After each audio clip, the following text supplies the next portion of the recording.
Welcome to poker tip number 38.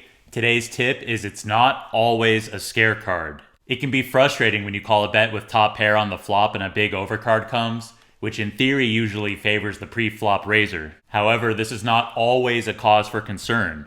There are spots where this can happen and you can feel perfectly comfortable playing back at the opposition. The most common situation to look for is when your opponent is representing two different things across two different streets.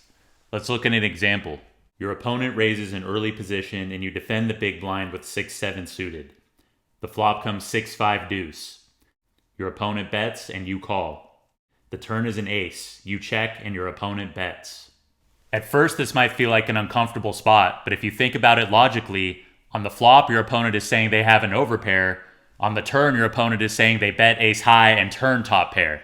If you're against a decent player, you know ace high doesn't usually bet this flop texture against the big blind, so ace high is unlikely to bet flop and turn, and pocket pairs are unlikely to bet flop and turn and be comfortable against pressure. So this is a perfect spot to put in a check raise, since it's way more likely you're up against a bluff or a marginal hand than the few combos of aces, ace six, or a set that could take this line for value.